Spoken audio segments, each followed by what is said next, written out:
So my role is really to enable the gifts that people want to leave, so any future gifts. So I work with people on how they want to designate a future gift and really just help kind of steward their gift before it comes. So really bring them to the hospital, see what their gift will do before we receive it.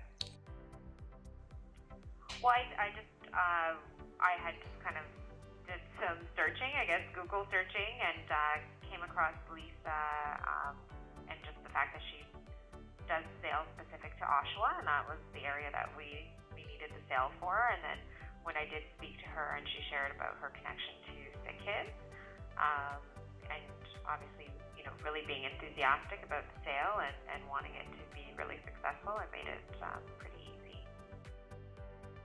Oh, it's absolutely meaningful. So I can even send other information. So our research institute began in 1954, and really the basis of the research institute was founded by the royalties of pablum, which was discovered here, as well as a gift from an estate from J.P. Bickle. And so really the basis of the research institute started from an estate gift 60 years ago. Wow. And so now the gifts that you get, they go to expansion or equipment, or how does it work? So most of them go to highest priority needs. It's very difficult for us to predict what we will be doing in the future. And so the highest priority needs really help us in our commitments to the Research Institute, as well as funding capital projects that we haven't raised designated funds for. So it really just helps us fill in the gap. So it's a great, it's an asset to have this unrestricted revenue come through the hospital. So there are needs all across the board. So the needs today are very different than the needs even next year or 5 years. And so when we're looking at future gifts that we don't anticipate for 20, 30 years, it's very difficult to designate a gift in a certain area. So we have 11 main centers. We have 110 outpatient clinics. So the need is great. And so the unrestricted funding actually supports all of those needs and being flexible as to where the money can go. And that's all in Ontario or Toronto specific, really? So we're based in Toronto, but we serve children from all over the country. So we're focused on tertiary and quaternary care. So we deal with the really extreme cases. We obviously have our emergency department, which is very well used, but the inpatients are usually quite sick, and so there's people from all over Canada that come, and we have international patient programs as well that we care for through the Herbie Fund. Absolutely, yeah. So there's a few different, some people give because they're connected, have been at the hospital. Some people give because they didn't have kids of their own. Some people give just because they know it's a great institution. So there's so many reasons why people have included sick kids in their will. I think part of my role too is just to educate people, to let them know that this is something they can do. Family is always first. So leaving what you have for your family, making sure your family is taken care of is always first. And there's people that give in life, and just that continuation is really the testament. It's it was the will and testament, and so the testament is the legacy you want to leave behind, and I think that's where charity comes in. We don't do a ton.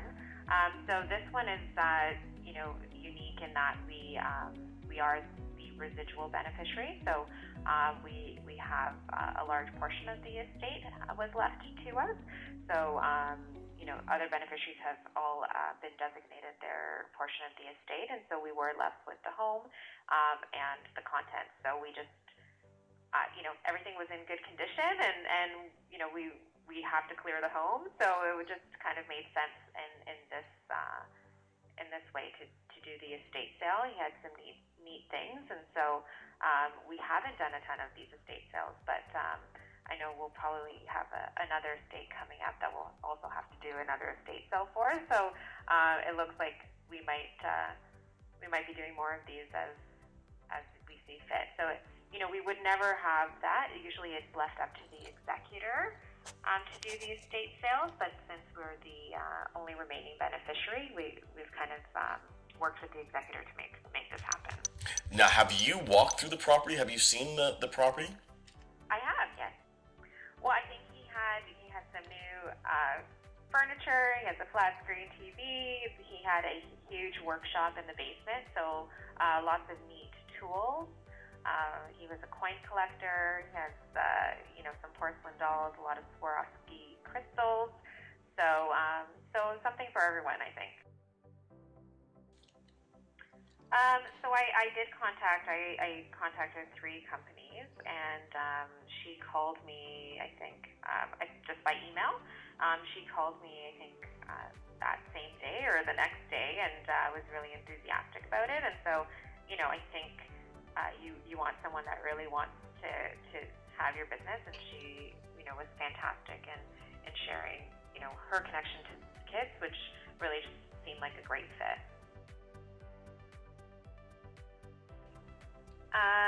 Sure. They can contact me directly. I can leave a phone number or email or.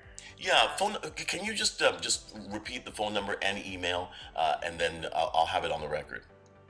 Sure. So the phone number is 416-813-5225, and my email is Denise Denise Fernandes Fernandes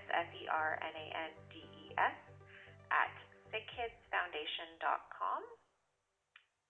And so they can reach out if they have questions too. So not just if they want to make a gift, or to let us know that they have made a gift. So a lot of times people might read it and be like, oh, I've done that. I should let the kids know, because we do have a society, and we can get them engaged and let them know what their gift will do, since we won't be able to show them once we get the gift. So happy to chat with anyone that has any questions, and or if they've made a gift. Wonderful. Well, thank you very, very much. It's been great chatting with you and learning about what you're doing down there. So.